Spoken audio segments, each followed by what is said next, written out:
This is Nick with Build Brothers Roofing. Start my digital inspection at 2594 Flagstaff Ct out here in the East Lake area, Rolling Hills area of Chula Vista.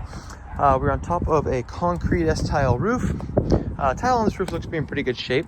We got a funky little area right here where they used a bunch of metal to waterproof this little cricket area of the roof.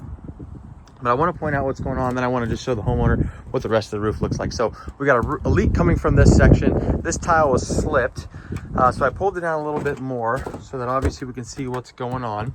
And you can see just how soaked this area is. Water's been getting down onto this portion of the roof for quite some time, and all the underlayment is just completely drenched at this point.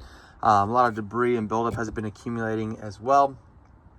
So this is right where that leak is coming from. This is right above the entryway of the home. How far the damage goes, I'm not really sure. So we're going to be pulling up all these tiles just to assess, and then we'll be repairing. Now, when we go ahead and replace this underlayment, because all this underlayment is going to need to be tore off, we're going to assess what the wood looks like underneath it, and then we're going to replace this existing felt underlayment with a titanium peel and stick underlayment, which is a self-adhesive underlayment that goes directly to the wood decking.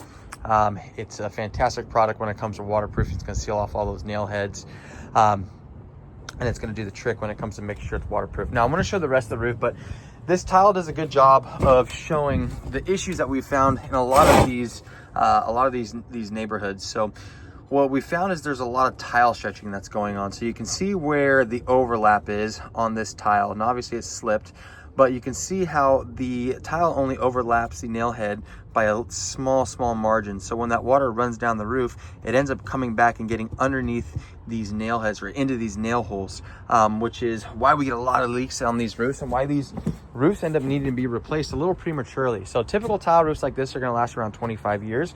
Once you get to that 25-year mark, the product is at the tail end of its life expectancy, and it's time to start paying attention to it. So a lot of these roofs, they should last a little bit longer, but once they hit that 25-year mark, they start to go pretty quickly. So you can see a lot of these tiles are already starting to slip. So again, this underlayment is extremely smooth. It's wet, obviously, from the rain, but it's been exposed to the elements for years and years and years, which has caused a lot of damage. So this stuff is really just kind of coming apart at this point. So fresh underlayment is going to be really thick, really gritty and granular to the touch. This underlayment is none of that. And the reason why I'm pointing out the underlayment is because there's a common misconception that the tiles was protecting the roof, when in reality it's the paper. So I'm going to show what the rest of the roof looks like. The paper is what's protecting the roof. So as soon as that paper starts to go, that is the sign that we need to start looking into repairing the roof. So I slid this tile over just so we can see, and now this is a random tile that I slid, but you can see all the watermarks that are already coming down. But more importantly, you can see just how brittle and damaged this underlayment is. Super smooth, really old, very soft and fuzzy. And again, it's starting to crumble. There's no grittiness to it. There's no thickness to it. So again, these are all signs that the product has gone past its life expectancy. So obviously for this particular roof, we want to focus on the repair above the entryway, which we will, but the homeowner needs to understand that they are going to need to be replacing this roof soon. Just because one area of the roof is leaking and it gets fixed does not mean the rest of the roof is going to be in the same condition. So we're going to be probably sprouting some leaks throughout. Obviously we have this section that we're going to need to fix as well. But again, the homeowner should understand that this roof has gotten to the point where it is at the very tail end of its life expectancy. When we do go ahead and replace this roof, when the homeowner does replace this roof, everything's going to get tore down to the wood decking. At that point, we will assess what the wood looks like. Wood repair is always an unknown variable for any roofing project.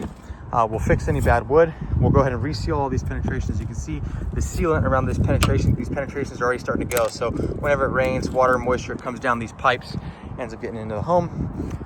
We'll be replacing these O'Hagan vents as well, putting some new ones up here also. O'Hagan vents are fantastic exhaust ventilation systems. We no longer install any of the dormer vents that you see in a lot of these neighborhoods, so we only go with the O'Hagan vents. And then once all that's complete, we go ahead and take these tiles, because they're in good shape, and we reinstall them. That's called a lift and reset. Obviously, if the homeowner wants to replace the tile, they're more than welcome to. But again, this roof is at the very tail end of that life expectancy, so they should be preparing to replace the roof very soon. That's it for my inspection.